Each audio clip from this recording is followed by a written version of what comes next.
And that's how the theme song goes. Hi, crowd. Welcome back to the Constitutionals Podcast. If you didn't know, this is the premier podcast for cpostcomedy.com. I'll take care of the rest of that in the plugs. Hi, guys. I'm the host, Chad White. Chad White spelled CHADWHIT. Here we go. Okay, let's get on. Let's get on with this, whatever this is. Okay, this is the week of Thanksgiving.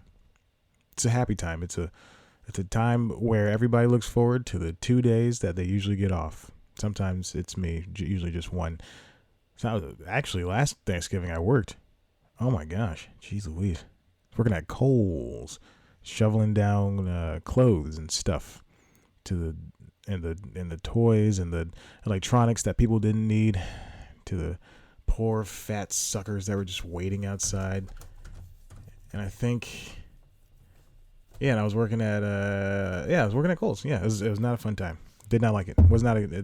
I hate retail. I don't like talking to people. I'm gonna be completely honest. And I know that's something I gotta until I'm able to write my own show or get a job on a production set, get a job on set or whatever. I gotta do these horrible side gigs that are just not fun and they're just not engaging mentally, nor are they engaging physically. It's just stuff I don't want to do, like working at UPS or working at washing dogs or shoveling clothes to a woman who I was about to get real mean. I'm gonna say it anyway. To a woman or a man who are buying a shirt size too small because they think they're still that size, but no, they're a bigger size. And that's just how it goes. I don't want to be mean. I don't want to be too rude on this stupid show that 7 people listen to. Anyway, welcome back to the Constitutionals. Let's get right into it. Yesterday actually, was the season 2 premiere of a very good show on TBS called Search Party. TBS, let's not fault them. They wouldn't hire me, but they do have really good shows.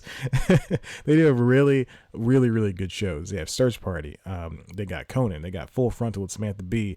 They have Andrew Tribeca. They just have a lot of really, what am I thinking of? The Guest Book. I finished that season. I meant to review it. The Guest Book was an anthology series that was about people, guests of a cottage called Froggy Cottage on a mountain, I believe, or in some remote town. And then the residents were also characters and stuff. I don't know, it's a fine show. It had like Jenna Fisher in it and Garrett Dillahunt and just a bunch of really funny people. So go watch it if you can find it somewhere. Anyway, their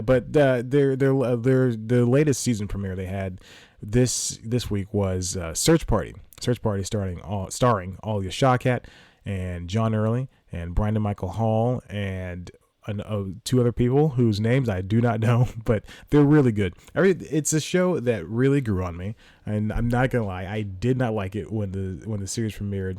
Also last year, TBS hasn't done this in a very long time, and by a very long time I mean a year. But last year, they were all about weird series premieres for those shows. So Andrew Tribeca, the second season the first season actually, the year prior to that was shown in 24 hours, all 24. It was for an entire day. All 10 episodes were shown, and that was really funny. And then the second season was shown over the course. They promoted it when I got the press release. It was promoted as. Each episode was going to have the highs and lows of a season finale. And I guess it kind of worked. That show's really good. I really enjoy that show. Heavy on the slapstick, which is and it's the only show that can ever do that right. And nowadays. And then I forgot how that one premiered. And then for Search Party, it was for the series premiere. I'm sorry. It was over the course of Thanksgiving week, and they played 2 episodes a day. So it was the 10 episodes over the course of an entire week. So that was like 2 episodes Monday through Friday. It was amazing. It was great. It was really cool. It was a good way. They called it they have these weird ways of having a quote unquote binge for people, because that's how people watch TV now, with the exception of me and maybe like 3 other people in the world. It was a really cool way for them to get their show out. And so anyway, Search Party. if you obviously never seen it, is a show about Alia Shawkat, her friend, her it's not even a close friend, it's an acquaintance from college, killed herself. And since Alia and her friends are all these millennials trying to, quote unquote millennials, I hate that. I hate these freaking buzzwords. Are all these are these kids trying to figure out their lives while they're living in Brooklyn? And Alia is she just kind of latches onto this, and she kind of takes up the mantle of trying to be the support for everybody. And so, but then she finds out that the girl might still be alive, and over the course of the season, the mystery envelops, and then eventually they find out the answer. Is she alive? Then at the season finale, something big happens, and then at the beginning of this season that just started last night, now is following the consequences of the something big that happens at the end of the first season. So I saw the first episode. Really good. It's really fantastic. They're going to be airing on Sunday. I think that's the first TBS show to air on a Sunday. And it's 2 new episodes. And again, over the course of 5 weeks now, instead of 5 days, they're just going to be blowing through these episodes. So that's going to be wonderful to see. But now that these kids, these people, they're kids. They're 5 years older than me. These actors, now that it's been a year and they've all been seen everywhere else. I mean, of course, you know who John Early is. If you're listening to this, you know who John Early is to the very least. John Early is this very funny guy. He works with Kate Berlant a lot. They have a show called 777. It's something with numbers. 555 on 444 is Jay-Z's album. So they have a show called 555 on Vimeo. And weird way to get there, but anyway, it worked. And so it's really fun. And Kate Berlant's funny too. She was on Ghosted, the 2 episodes ago of 3 episodes now, because I was 2 episodes behind. She was on Ghosted. Anyway, Ghosted's good too. If you want to see Craig Robinson and Adam Scott do hunt paranormal activity stuff, then you go ahead and watch that show. But anyway, I want to move on to the main topic. No, also, I saw Girls Trip finally. It was great. It's a wonderful movie. Girl Trip is so good. I'm happy this was made, because I would say maybe I'm playing with a Rubik's Cube right now. So if you hear twisting in the background, that's not professional. I shouldn't do that. But if Girls Trip was made in 2003, I don't think it would be getting the accolades it has. I don't think it would have had the jokes. I don't think that would have told the same story. Let me get this straight. So in the first 30 minutes, it basically tells like a two movies worth of stories before. Regina Hall Regina Hall's friends, Tiffany Haddish, Queen Latifah, and Jada Pinkett Smith, they find out that Mike Coulter is cheating on Regina Hall, and then it turns out they tell, which I love about this, they tell her instantly. They say, he's cheating on you, and she goes, I know, he's had his differences, and blah, blah, blah. They're like, no, it happened last night. And then she says, well, I'll have to speak with him. And it's amazing. And then we got Tiffany in 15 minutes, not even 15, within like 5, she's attacking Mike Coulter.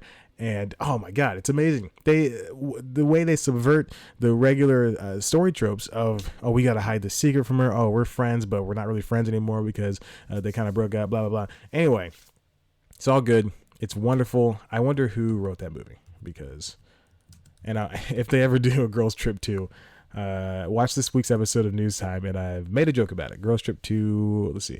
Oh, Malcolm D. Lee directed it. He also was the spearhead of Barbershop: The Next Cut, last year's movie, which I also loved. So I can't wait to see his next thing, which is Night School, which is going to be starring Kevin Hart and Tiffany, and then Rob Riggle and a whole bunch of other people like Yvonne Orji from Insecure.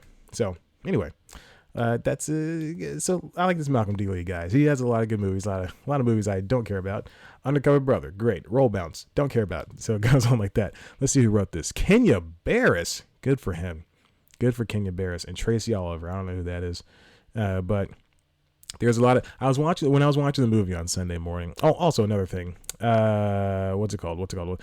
Kate Walsh. She plays a character that is, I don't want to say unnecessary, but I'm going to say cartoonish and overly so. It's the way I understand that there are comedy movies that paint people, that pigeonhole people, that paint them in the wrong light. They have the funny black friend, they have the funny fat friend, they have the loser best friend girl who's you just take off her glasses and let down the hair, and all of a sudden she's hot.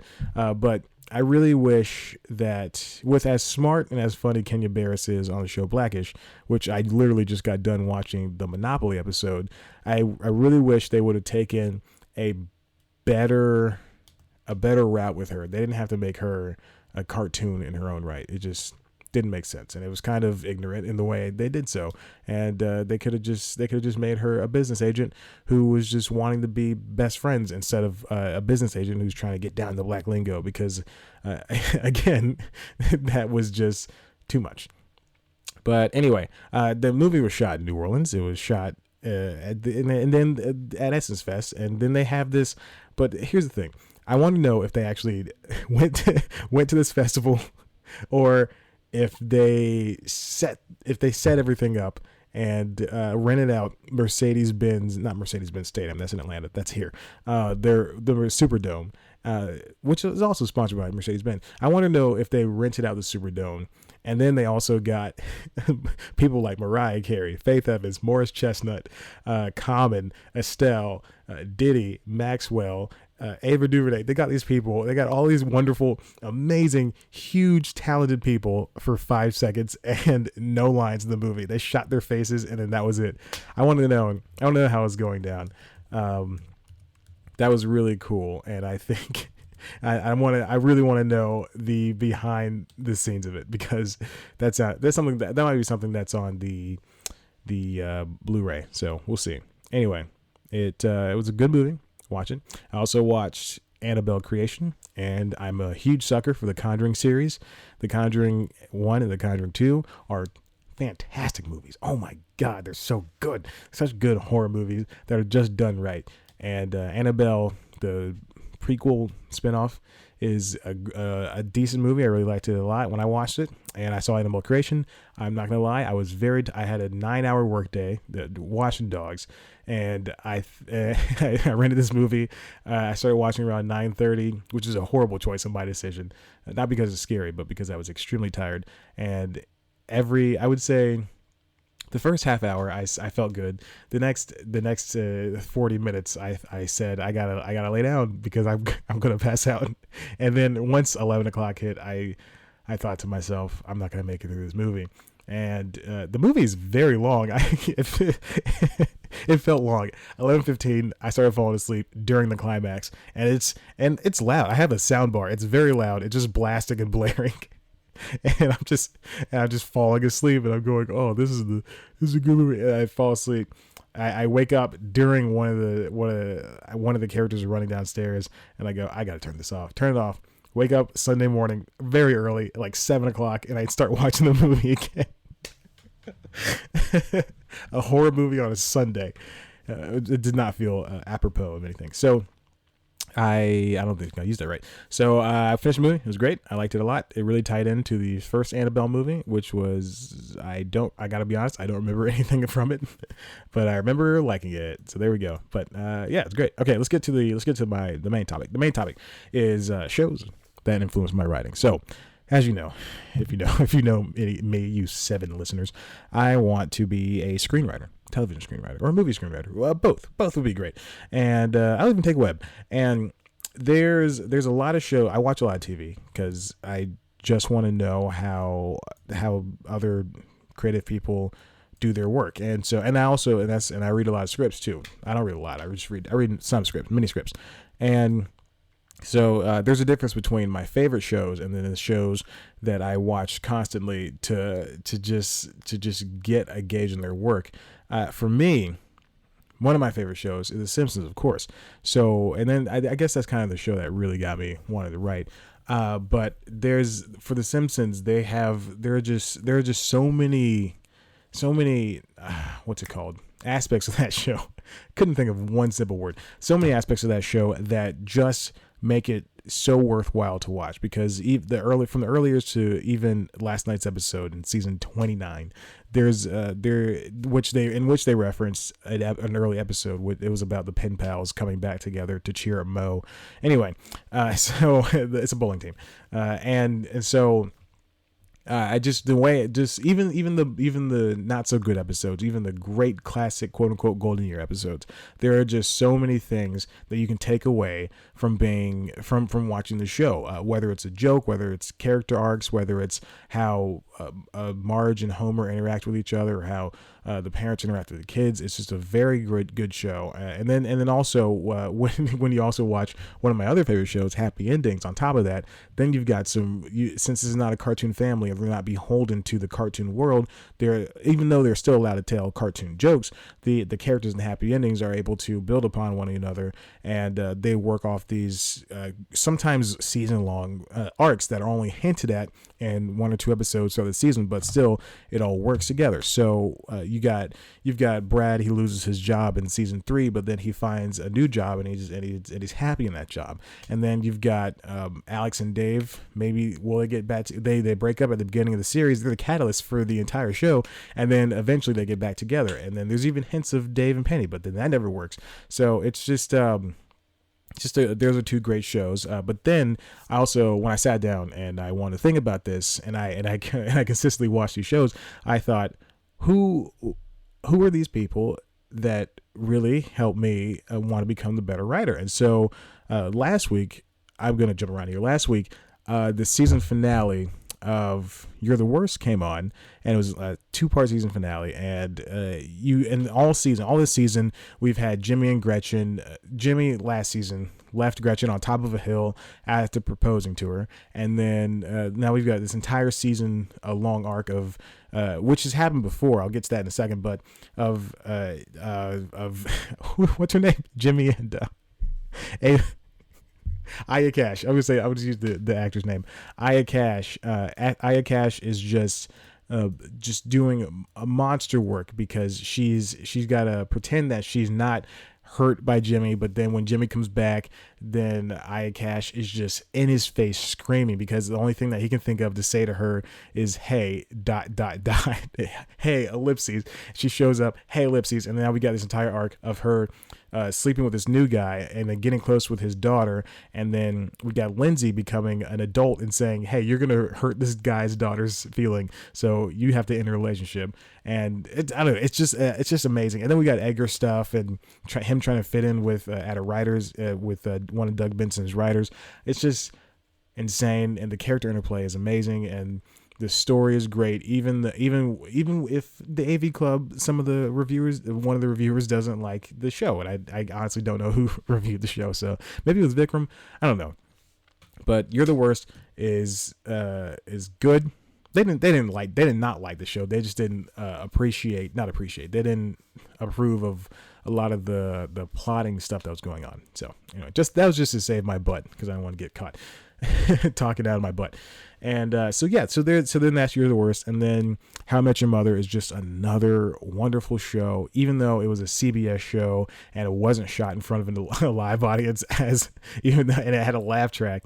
It really, side note, it took me a very long time. Like, I was graduated from college to realize that it was shot on a soundstage in LA, not New York, and there was no live audience. It took me a very long time.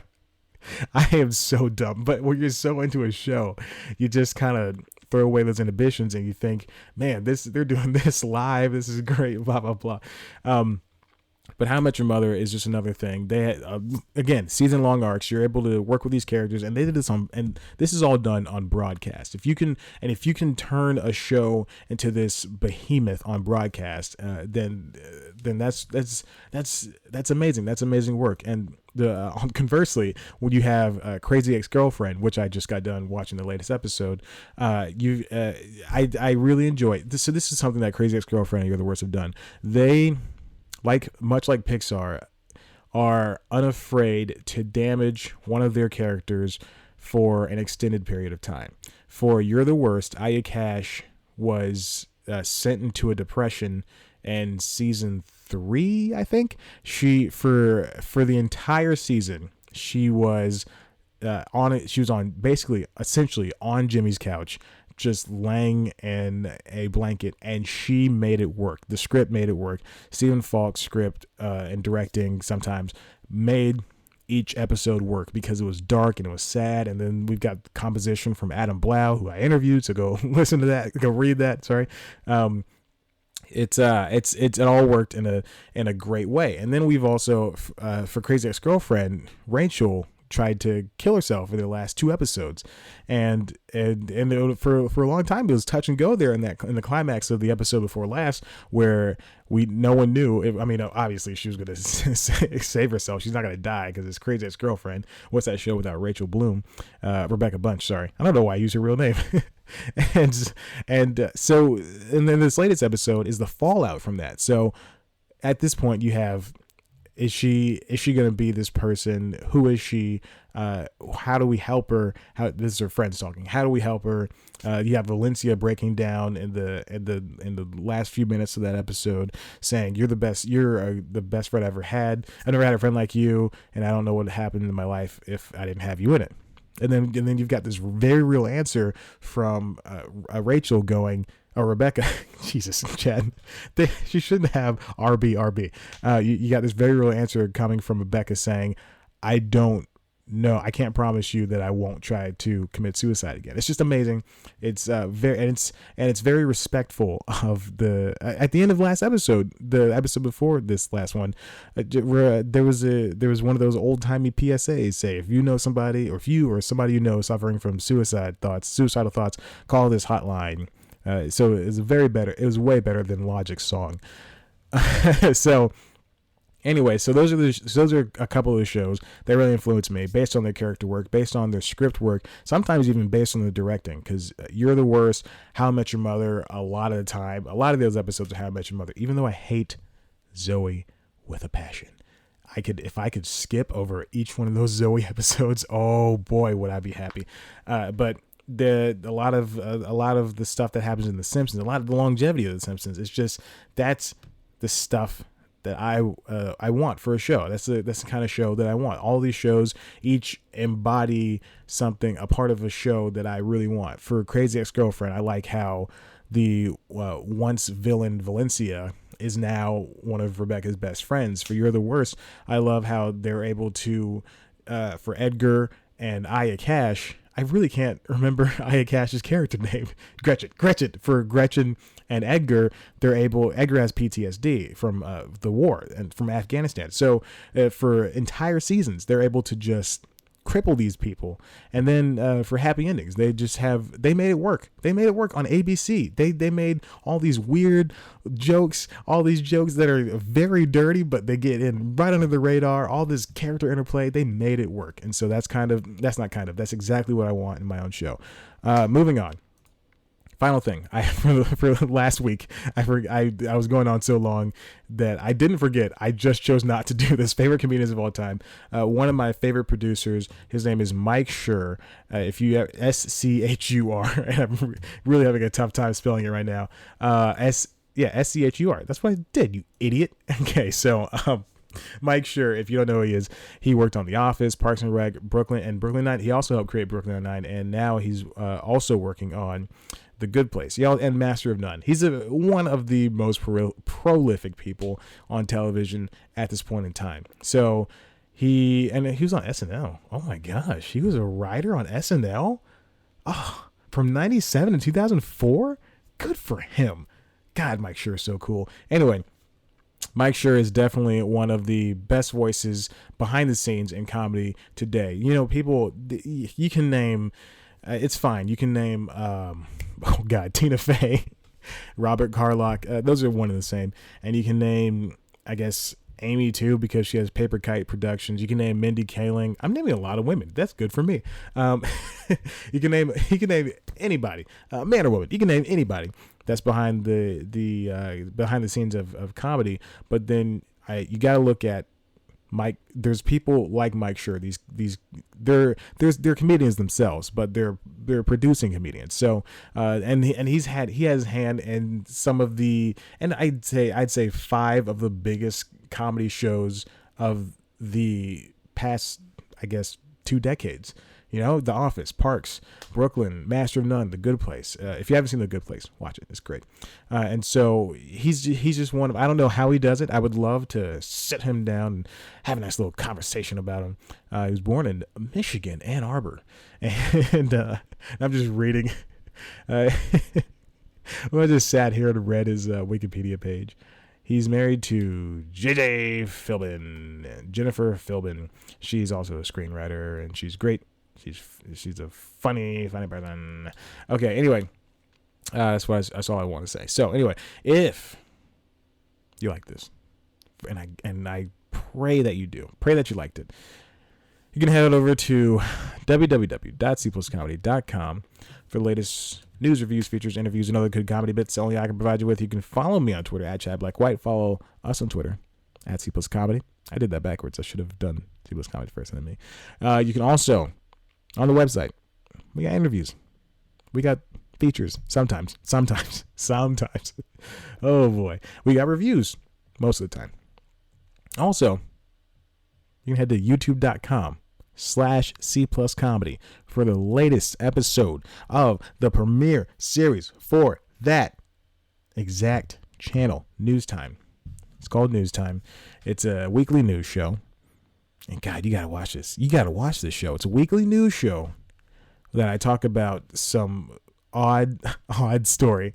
And most of the time, it works. This week's episode is very well produced. It's the most produced episode. It's like, imagine Jaden Smith's new album, Sire, and then imagine it in video form, and imagine that it's not music, and imagine it's about 49 feet below his production quality. And that's what it is. And it's about comedy news. Niche comedy news. Very niche. It's not, well, yeah, okay. This week's episode is about Universal's Monsterverse and how it is not going well over there. They lost 2 producers, and there's some other stuff, so you should watch it. And also, Fullscreen had a streaming service. Fullscreen is one of the biggest employers of YouTube, quote-unquote, content creators. And they had a streaming service, and they gave those content creators a bunch of shows, and now those shows are not going to be around anymore. So there we go. So watch it, and we'll talk about it, and that's it. All right, so thank you for listening. Okay, bye. Go watch CVC. Bye.